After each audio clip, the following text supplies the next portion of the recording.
ముఖ్యమైన దేవాలయాల్లో భారీ ఎత్తున భక్తులు వచ్చేటువంటి సాంప్రదాయం ఉంది. రాష్ట్ర ప్రభుత్వం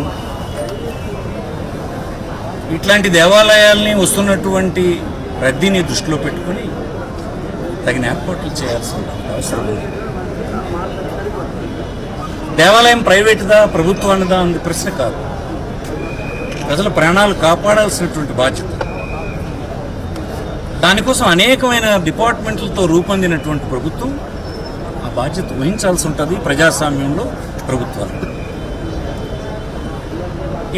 ఇక్కడ స్పష్టంగా కనిపిస్తున్నది ఏంటంటే ప్రభుత్వ వైఫల్యం కనిపిస్తుంది. 2 కానిస్టేబుల్ వెళ్ళారని తెలిసింది. అంటే మీకు నోటీసులో ఉంది కదా, ఈ దేవాలయానికి విపరీతంగా భక్తులు వస్తారు, రద్దీ అవుతుంది అన్న విషయం వారి నోటీసులో ఉంది. నోటీసులో ఉండి కూడా మీరు తగిన ఏర్పాట్లు అక్కడ చేయలేకపోవడం వల్ల ఈనాడు ఈ 9 మంది మరణానికి దారితీసింది. సీరియస్గా ఇంజరీ అయినటువంటి 2, చిన్న చిన్న గాయాలతో మరొక 6 ఈనాడు హాస్పిటల్ పాలైనారు. ఈ సంఘటన ఇది ఒక్కటి కాదు, మనం చూస్తూనే ఉన్నాం. సింహాచలంలో ఇటీవల జరిగింది. పక్క రాష్ట్రాల్లో 2 రాష్ట్రాలకు చెందినటువంటి పౌరులు చనిపోయినటువంటి సంఘటనలు కూడా చూస్తున్నాం. ఇన్ని చూసిన తర్వాత కూడా ఎందుకు ప్రభుత్వం ఇలాంటి అంశాల పట్ల శ్రద్ధ వహించడం లేదు? ఎందుకు బాధ్యత రహితంగా ఉంటుంది? ఇది మాది కాదు అనేటువంటి భావన ఏంటి? మీదేంటి? ప్రజలకు సంబంధించినటువంటి ప్రాణాలను రక్షించే కార్యక్రమం ప్రభుత్వానికి కాకపోతే ఎవరిదవుతుంది? ఈ ఆలోచన తప్పని మనం చేస్తున్నాం.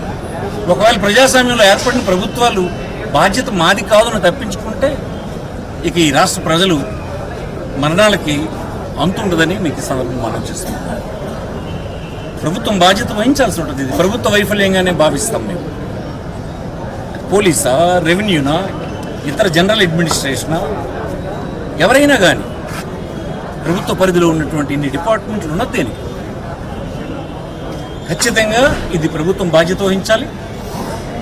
ఇలాగా సీరియస్గా జరుగుతున్నటువంటి ఇన్సిడెంట్ల పట్ల ప్రభుత్వం తల వంచుకోవాల్సినటువంటి పరిస్థితి ఉంది. నేడు గర్వంగా మాది కాదు అని తప్పించుకునేటువంటి ప్రయత్నం అమాయక ప్రజలకు చెప్పడం తప్ప అది బాధ్యత గల ప్రభుత్వం చెప్పేటువంటి మాట కాదని ఈ సందర్భం మనం చేస్తున్నాం. ఈ వివరాలన్నింటిని ఇప్పటికే స్థానికంగా ఉండేటువంటి మా సహచరుడు డాక్టర్ అప్పలరాజు గారు జగన్మోహన్ రెడ్డి గారికి తీసుకువెళ్ళడం జరిగింది. ఈనాడు ఇప్పుడు నేను చూసిన విషయాలను కూడా యథాతథంగా నాయకుడైనటువంటి జగన్మోహన్ రెడ్డికి వివరించడం జరుగుతుంది. ప్రతిపక్షంగా మేము స్పందించాల్సినటువంటి తీరు, డిమాండ్ చేయాల్సినటువంటి విషయాల్ని ఖచ్చితంగా మా పార్టీ తరఫున చేస్తాం. ఈ హాస్పిటల్లో ఉండే కుటుంబాలకి మేము తెచ్చినటువంటి ఒత్తిడి వల్లనైనా కొంత సహాయం జరిగేటట్టుగా ప్రయత్నం చేస్తాం. ఇక ముందైనా ఇట్లాంటి బాధ్యత లేని మాటలు మాట్లాడొద్దని ప్రభుత్వానికి నేను కోరుతున్నాను. కనీసం ఇప్పటికైనా బుద్ధి తెచ్చుకొని జరగబోతున్నటువంటి ఇలాంటి సందర్భాల్ని జాగ్రత్త వహించి రాష్ట్ర ప్రజల ప్రాణాలని కాపాడాలని ప్రభుత్వానికి నేను కోరుతున్నాను. ఈ వెంటనే ఇస్తున్నటువంటి ఎక్స్గ్రేషియా కనీసం ఒక 25 లక్షలైనా మరణించిన కుటుంబాలకు అందజేయడం ఒక వ్యక్తికి, అలాగే క్షతగాత్రులకు కూడా తగినంత ఎక్స్గ్రేషన్ ఇచ్చి ఆదుకోవడం, ఈ బాధ్యత అయినా మీరు నెరవేర్చండి అని మా తరఫు నుంచి గట్టిగా డిమాండ్ చేస్తున్నాం.